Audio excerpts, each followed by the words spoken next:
Congo Buzz Télévision, la chaîne de la Nouvelle République.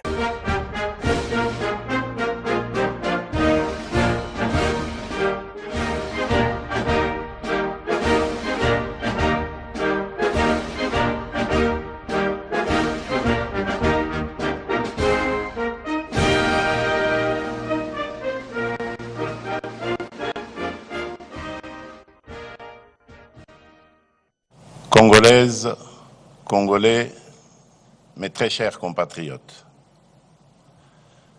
dans la marche d'une nation, certains moments exigent davantage que la gestion du présent.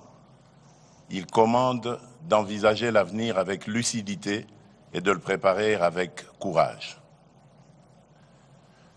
Lorsque les défis mettent à l'épreuve notre unité et notre destin collectif, nous devons savoir transcender nos clivages habituels, rassembler nos forces et transformer l'épreuve en une occasion de renouveau.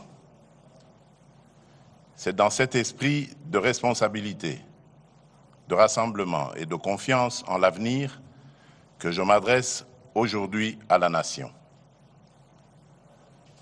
Depuis son accession à l'indépendance, notre pays a connu de grandes espérances, de remarquables élans de courage et des victoires dont nous pouvons être fiers. Mais il a également traversé des crises qui ont éprouvé son unité, affaibli ses institutions et retardé l'accomplissement de son destin collectif. À peine indépendante, notre jeune République fut confrontée aux sécessions, aux affrontements politiques, aux ingérences extérieures et aux luttes pour le pouvoir. Vinrent ensuite les longues années de forte concentration du pouvoir, les convulsions d'une transition difficile, les guerres successives, les violences communautaires, l'affaiblissement de l'autorité de l'État et la prédation de nos ressources. Depuis plus de 3 décennies, l'Est de notre pays porte dans sa chair la part la plus cruelle de cette histoire.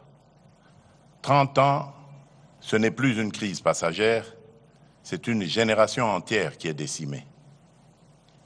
Des enfants sont nés sous le bruit des armes, ont grandi dans l'insécurité et sont devenus à leur tour les parents d'enfants qui n'ont jamais connu une paix véritable. Cela se passe dans notre pays. Des millions de nos compatriotes ont été tués, déplacés ou contraints à l'exil. Des femmes ont subi l'indicible. Des familles ont été dispersées, des villages détruits et des communautés autrefois unies dressées les unes contre les autres. Des richesses qui auraient dû financer nos écoles, nos hôpitaux, nos routes et notre développement ont alimenté la guerre, la contrebande et la criminalité transnationale. À Goma, Bukavu, Bunagana, Rutshuru, Masisi, Nyiragongo, Lubero, Beni, Djougou, Irumu, Calais, Uvira et dans tant d'autres territoires meurtris, des générations entières ont appris à vivre dans l'incertitude, à fuir dans l'urgence et à rebâtir sans cesse ce que l'agresseur et ses supplétifs venaient de détruire dans leur entreprise meurtrière. Pourtant, hier comme aujourd'hui, notre peuple a toujours résisté. Il a résisté par son courage, par sa foi et par son indéfectible attachement à l'unité nationale, porté par une conviction profondément enracinée, à savoir, malgré les épreuves, nous demeurons une seule nation, unie par une même communauté de destin. Car la République démocratique du Congo n'a jamais cessé de vivre dans le cœur de ses filles et de ses fils. C'est précisément cette fidélité à la République qui, chaque fois que la souveraineté, l'intégrité du territoire, l'unité nationale, la paix civile ou la stabilité des institutions étaient menacées, a conduit les Congolais à se retrouver autour d'une même table. Face aux armes, aux divisions et aux blessures de l'histoire, nous avons toujours su chercher, par la parole, le chemin du compromis. Le dialogue s'est ainsi imposé comme une voie du consensus, de la réconciliation et de la reconstruction nationale.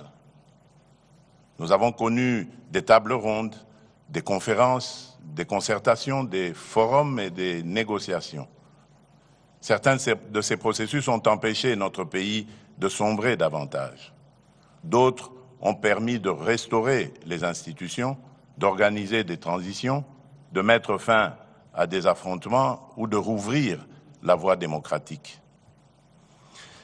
La Conférence nationale souveraine a porté une puissante aspiration à la démocratisation et à la vérité dans la gestion de l'État. Le dialogue intercongolais de Sun City a contribué à réunifier les institutions après des années de guerre et de partition de fait du territoire national. D'autres rencontres ont permis d'apaiser les tensions et de rapprocher des positions que tout semblait opposer. Ces processus ont produit des accords, des résolutions et des engagements importants. Pourtant, malgré ces avancées, les crises ont ressurgi, les blessures se sont rouvertes, de nouveaux groupes armés sont apparus, les tensions foncières et identitaires se sont aggravées et les réformes engagées n'ont pas toujours rendu l'État suffisamment présent et efficace dans la vie quotidienne de nos populations. Une question s'impose donc à notre conscience nationale. Pourquoi, 66 ans après l'indépendance, notre pays reste-t-il confronté aux mêmes fragilités, aux mêmes fractures et au retour régulier des mêmes crises? Pourquoi tant d'accords n'ont-ils pas encore produit une paix durable et irréversible? La réponse à cette interrogation ne réside ni dans la condamnation d'un camp, ni dans la mise en accusation d'une communauté ou d'une génération. Elle se trouve dans des fragilités plus profondes que nous devons examiner avec lucidité. La première est que nous avons trop souvent répondu aux crises par le partage du pouvoir plutôt que par la consolidation de l'État. Nous avons réparti les fonctions et les responsabilités sans transformer suffisamment les institutions appelées à survivre aux hommes et aux circonstances. Or, un arrangement politique peut être remis en cause. Seule une institution forte, légitime et durable protège la République dans le temps. La deuxième est que nombre de ces processus sont demeurés concentrés entre acteurs politiques dans des espaces éloignés des réalités quotidiennes de nos populations. Le peuple congolais a souvent été appelé à soutenir des conclusions qu'il n'avait pas véritablement contribué à élaborer. Pourtant, aucun accord ne peut durer s'il n'est pas compris, approprié et défendu par la nation elle-même. La troisième est que nos engagements n'ont pas toujours été accompagnés d'une véritable obligation de résultat. Trop souvent, la signature a été confondue avec l'action. Les responsabilités étaient mal définies, les calendriers imprécis, les moyens insuffisamment identifiés et les mécanismes de suivi trop faibles. Ainsi, les promesses ont parfois duré moins longtemps que les crises auxquelles elles devaient mettre fin. À ces insuffisances se sont ajoutées d'autres erreurs. L'urgence de faire taire les armes nous a parfois conduit à différer le traitement de véritables causes qui les faisaient renaître. La violence a trop souvent semblé ouvrir plus rapidement les portes de la reconnaissance politique que la mobilisation populaire, le mérite, le travail, la loyauté républicaine ou le suffrage universel. Les victimes, quant à elles, ont parfois été appelées à pardonner avant d'avoir été pleinement entendues, reconnues et réparées. Nous avons voulu tourner la page sans toujours l'avoir lue jusqu'au bout. Nous avons voulu reconstruire sans assainir suffisamment les fondations. Nous avons voulu réformer l'État sans transformer en profondeur son rapport au territoire, à la justice, à la sécurité, à la responsabilité publique et au service du citoyen. Reconnaître ces insuffisances ne signifie pas condamner le passé. C'est assumer une obligation envers l'avenir. Mes très chers compatriotes, cette exigence de vérité sur nos fragilités internes ne doit prêter à aucune équivoque. Reconnaître nos faiblesses, ce n'est pas absoudre ceux qui agressent notre pays. Interroger nos erreurs, ce n'est pas relativiser l'occupation d'une partie de notre territoire. Réformer l'État, ce n'est pas partager avec l'agresseur la responsabilité des crimes commis contre notre peuple. Aucune cause, aucune revendication, aucune blessure, aussi réelle soit-elle, ne peut justifier que l'on ouvre les portes de la maison commune à ceux qui viennent la piller, l'occuper et meurtrir ses enfants. La République démocratique du Congo est victime d'une agression. Il ne s'agit ni d'une opinion, ni d'une thèse défendue par Kinshasa, mais d'un constat établi par les instances internationales compétentes et consacré par les résolutions 2773 et 2808 du Conseil de sécurité des Nations Unies. Le droit international a clairement qualifié les faits. Des forces étrangères occupent illégalement une partie de notre territoire, tandis que des groupes armés y sèment la violence, imposent des administrations parallèles et pillent nos ressources. Notre position est claire et demeure inflexible. Nous exigeons le retrait complet, effectif et vérifiable de toutes les forces étrangères non invitées. La cessation de tout soutien politique, militaire, financier ou logistique aux groupes armés. Le démantèlement des administrations parallèles, le rétablissement intégral de l'autorité de l'État, ainsi que le retour dans la sécurité et la dignité de nos compatriotes déplacés. Nous continuerons à défendre chaque portion du territoire national, à protéger nos populations et à faire valoir les droits de la République devant toutes les instances compétentes. À nos vaillantes forces armées, à notre police nationale, à nos forces de sécurité ainsi qu'aux résistants patriotes Wazalendo qui défendent la nation dans le respect de la loi, je réaffirme la reconnaissance de la République. Leur courage et leur sacrifice donnent tout son sens à notre combat pour la souveraineté. Beaucoup sont tombés au champ d'honneur. D'autres portent dans leur chair et leur mémoire les blessures du combat. À toutes et à tous, la nation exprime son infinie gratitude. Mes très chers compatriotes, depuis mon accession à la magistrature suprême, j'ai fait le choix de l'ouverture, de la consolidation de l'état de droit et du retour de la République démocratique du Congo au cœur des dynamiques régionales et internationales. J'ai privilégié la diplomatie sans jamais transiger sur notre souveraineté, notre intégrité territoriale, ni les intérêts fondamentaux du peuple congolais.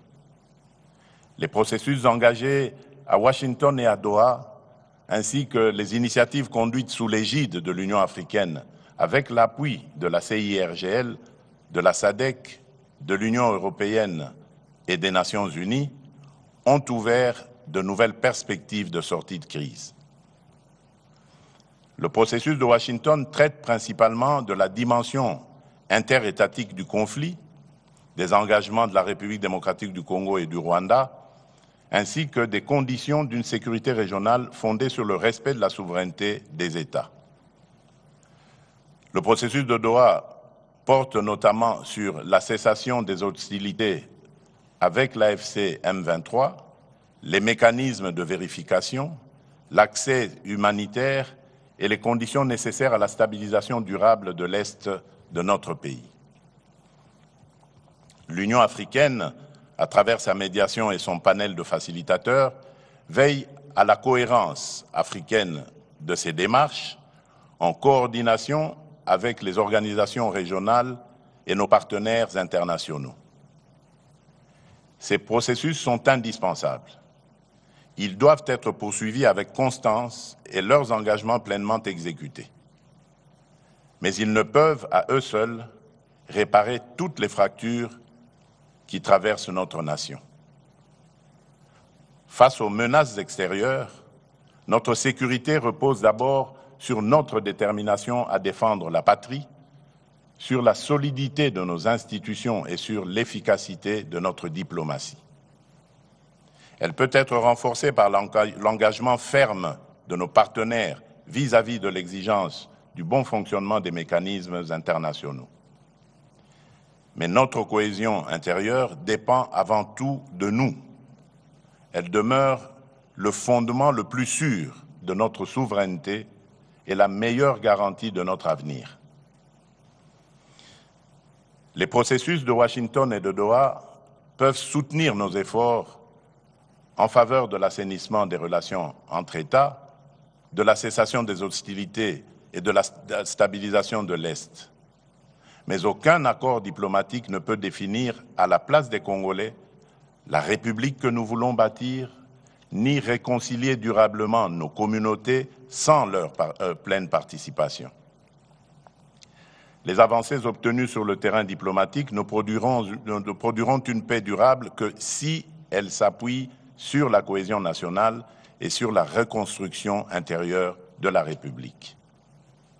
C'est pourquoi, après avoir consulté les institutions de la République, les forces politiques et sociales, les confessions religieuses, les autorités coutumières, les milieux scientifiques, plusieurs personnalités de notre pays ainsi que certains de mes pairs de la sous-région, j'ai décidé de convoquer le dialogue national pour la paix, la cohésion et la refondation de l'État.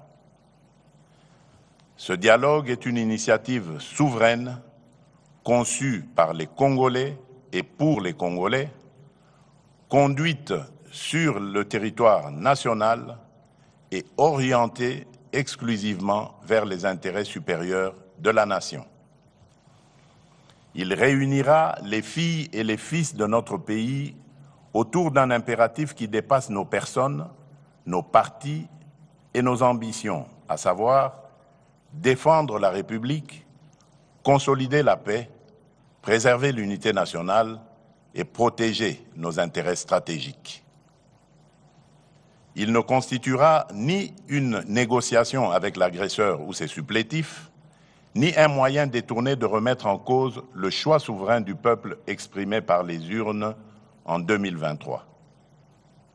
Il ne saurait davantage conduire à la suspension des institutions de la République, lesquelles continueront d'exercer pleinement leurs prérogatives jusqu'au terme constitutionnel de leur mandat. L'ambition de ce dialogue est claire: permettre au peuple congolais de ne plus seulement répondre aux manifestations successives de nos crises, mais d'en traiter enfin les ressorts profonds. Pour y parvenir, nous devons cesser d'envisager l'avenir de la République à travers le seul prisme de nos appartenances politiques, de nos rivalités idéologiques et de nos sensibilités communautaires. L'intérêt supérieur de la nation doit prévaloir sur toute autre considération. La République nous précède, nous dépasse et nous survivra. La cohésion nationale à laquelle nous aspirons ne commande ni l'effacement de nos divergences, ni la renonciation à la pluralité démocratique. Elle se fonde sur le respect des différences et la liberté du débat et se mesure à notre capacité à défendre des projets distincts sans trahir la République, comme à vivre pleinement nos appartenances culturelles, linguistiques, provinciales ou politiques, sans jamais les placer au-dessus de notre commune citoyenneté congolaise. Car si la démocratie nous autorise à nous opposer, la patrie, elle, nous interdit de nous déchirer. Mais très chers compatriotes, ce dialogue national se distinguera d'abord par son ancrage territorial. Il ne commencera pas à Kinshasa, mais au cœur de nos 26 provinces, de nos territoires et de nos communautés. Avant les assises nationales, une vaste consultation politique et technique sera organisée dans chaque province. Des forums préliminaires réuniront au chef-lieu provincial les populations, les autorités locales, les députés nationaux et les sénateurs élus de la province, les représentants des entités territoriales décentralisées et déconcentrées, les partis et regroupements politiques de la majorité et de l'opposition, la société civile, les autorités coutumières, les confessions religieuses, ainsi que les milieux professionnels, économiques, universitaires et scientifiques. Chaque province établira en toute franchise son propre diagnostic, les causes de l'insécurité, les conflits fonciers et coutumiers, les tensions communautaires, les insuffisances administratives, les inégalités, les obstacles au développement et les réformes jugées nécessaires.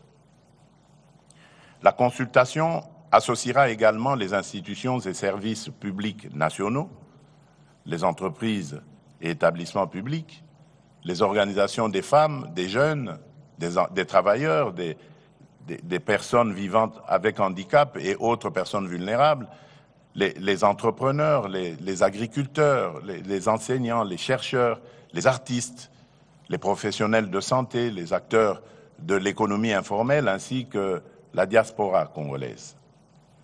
Chaque entité consultée formulera ses priorités et ses propositions.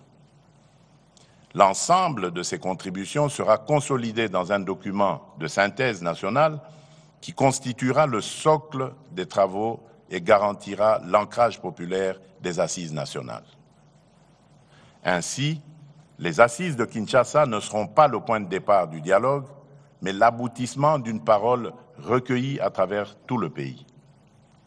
Le peuple congolais ne sera pas appelé à entériner les conclusions d'une négociation menée sans lui. Il sera la source, la conscience et le véritable auteur de ce processus.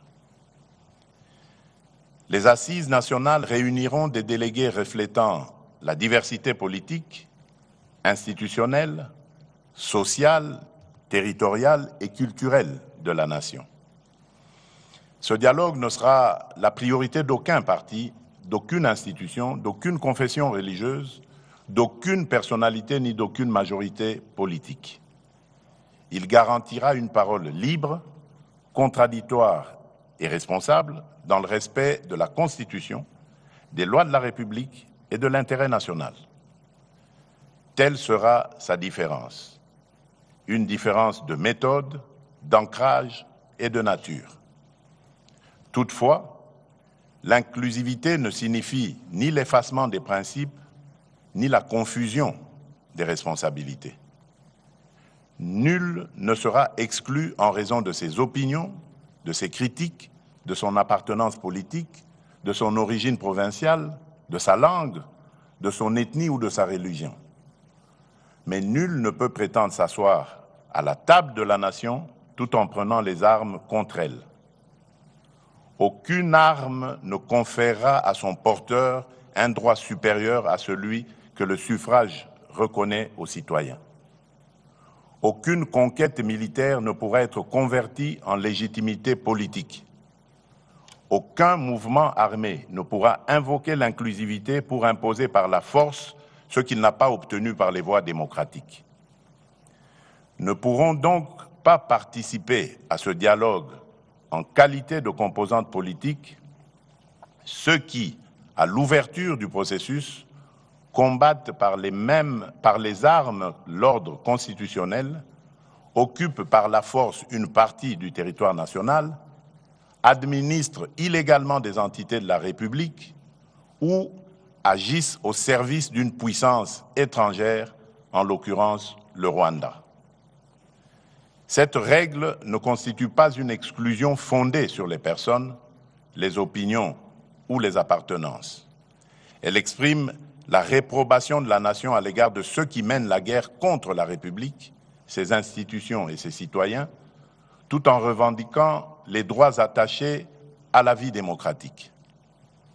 Le processus de Doha demeure le cadre approprié pour traiter avec l'AFC M23 des questions relatives à la cessation des hostilités, au désengagement, au cantonnement, au désarmement et aux autres modalités directement liées au conflit. Le dialogue national ne se substituera pas à ce processus. Il ne deviendra pas davantage une voie parallèle permettant d'obtenir par les armes ce que la démocratie et l'ordre constitutionnel n'ont pas accordé. Une voie de réintégration au sein de la communauté nationale restera néanmoins ouverte à ceux qui, à titre individuel, renonceront de manière sincère et vérifiable à leur engagement armé et à toute forme de violence et qui condamneront sans équivoque l'agression dont notre pays est victime. Leur prise en charge s'inscrira dans les mécanismes de désarmement, de démobilisation, de réintégration, de relèvement communautaire et de stabilisation, le PDDRCS, ainsi que dans les dispositifs de justice et de réconciliation.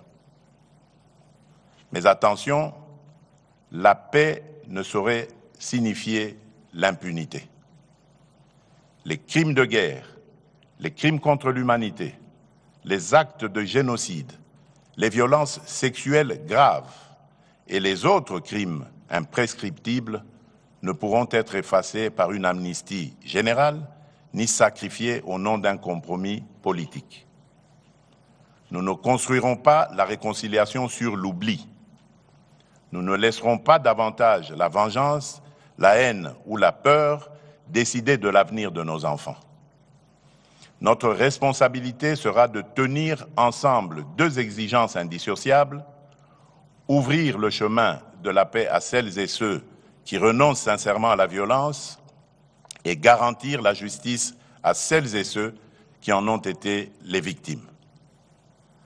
Mes très chers compatriotes, afin que ce processus ne demeure pas une simple déclaration d'intention, je prendrai dans les tout prochains jours une ordonnance instituant le comité d'organisation du dialogue national pour la paix, la cohésion nationale et la refondation de l'État.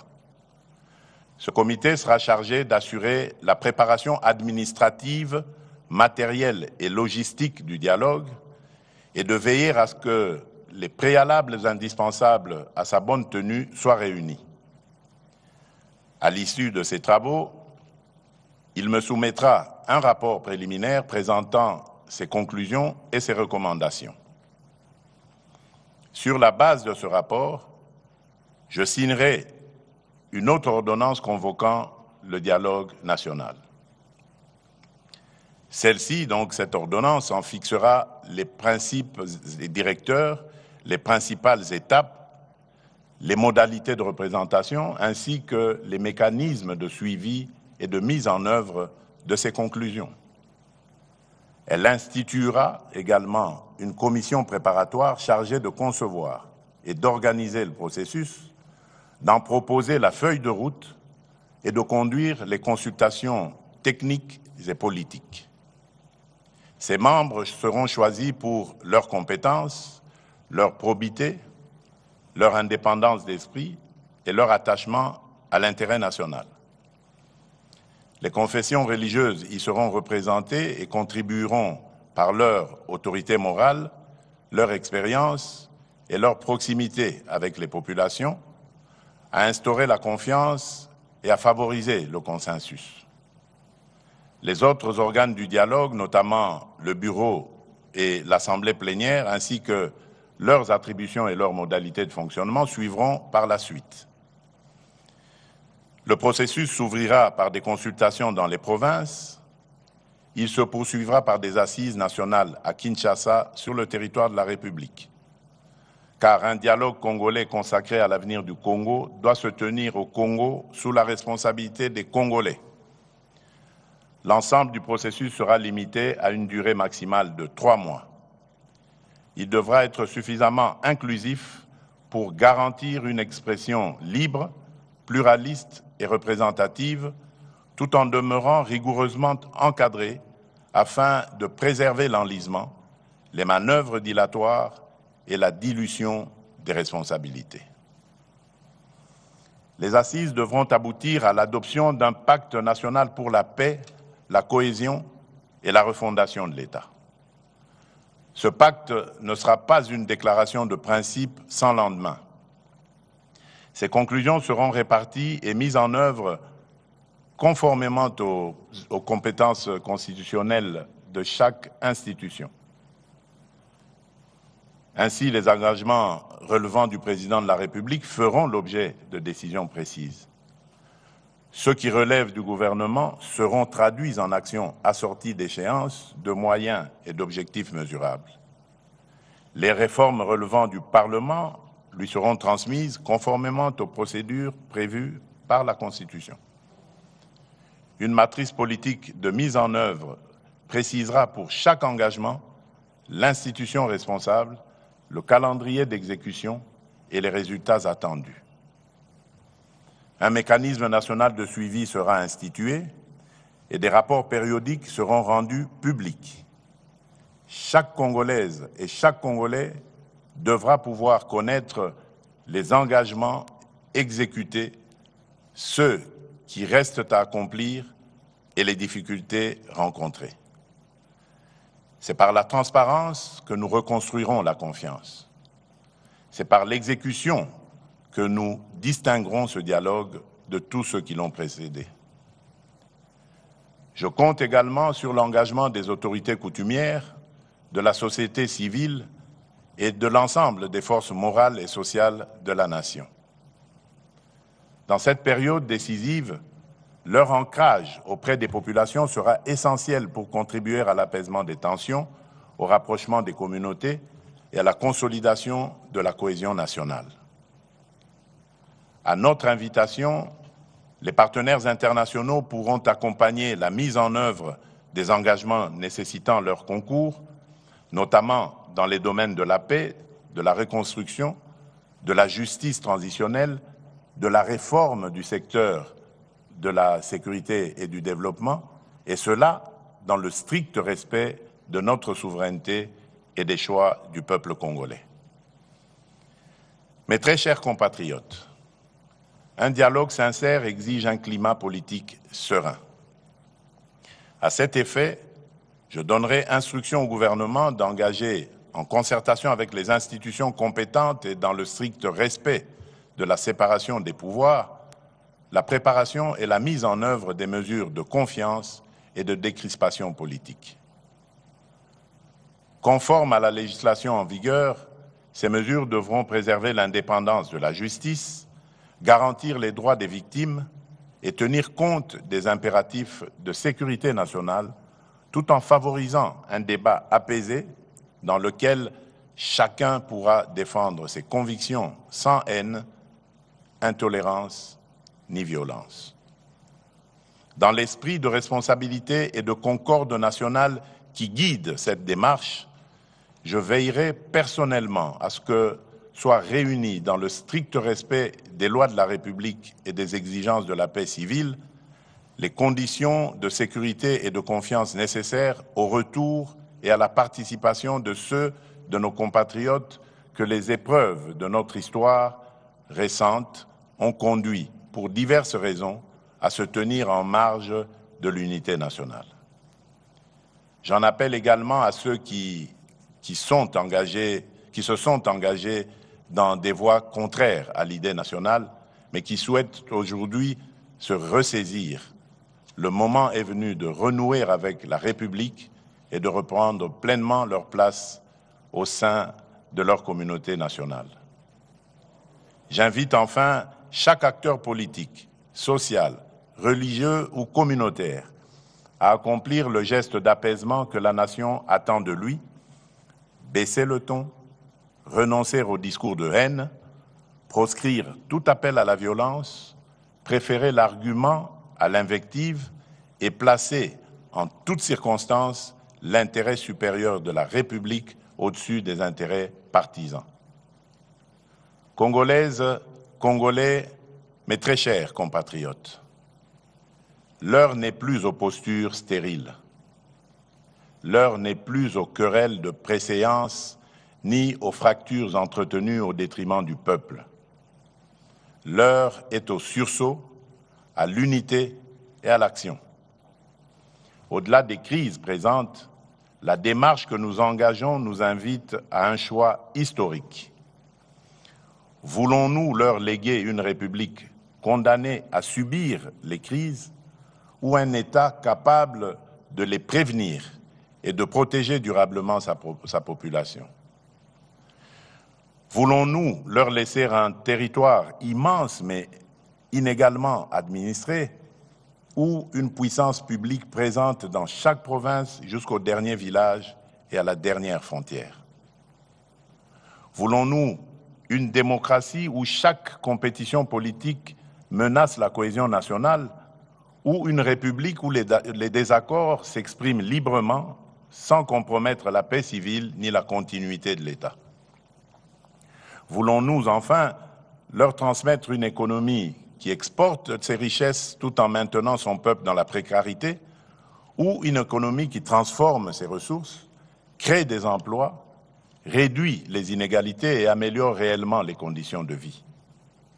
Nous devons bâtir une république où nul n'aura à prendre les armes pour être entendu, où l'appartenance ethnique, provinciale ou sociale ne sera ni un privilège ni un motif d'exclusion, où la justice ne sera pas l'apanage des puissants, où enfin notre diversité ne sera plus instrumentalisée pour nous diviser, mais reconnue comme une richesse et mise au service de l'unité nationale.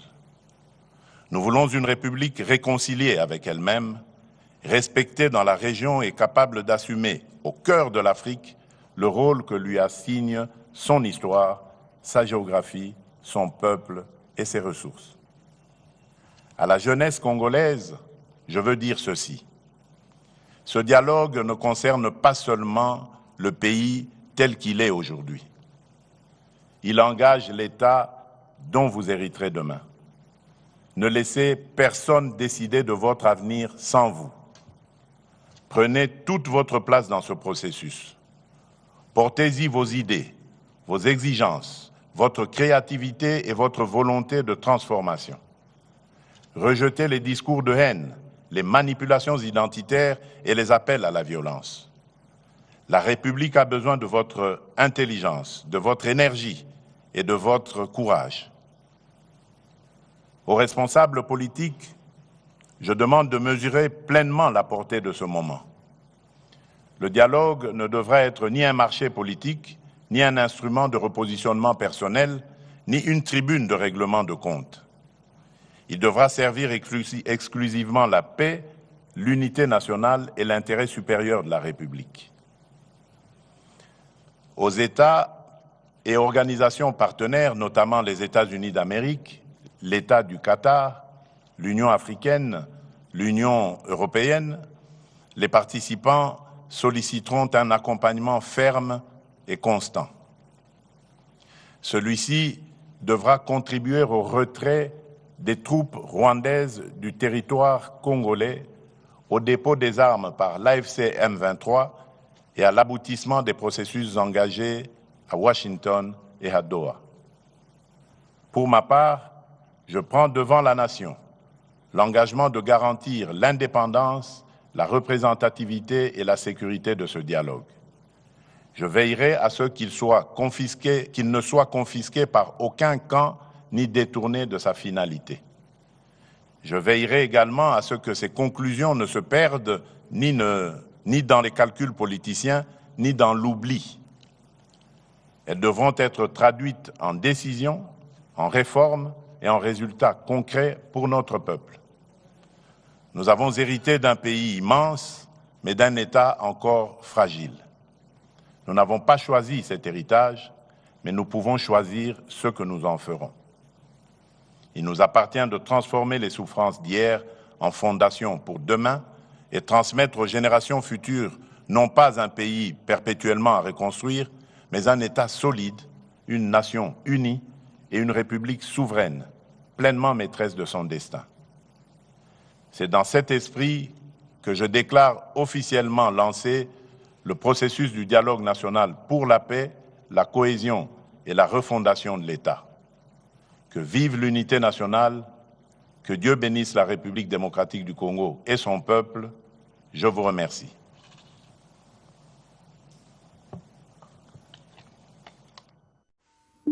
Congo Buzz Télévision, la chaîne de la Nouvelle République.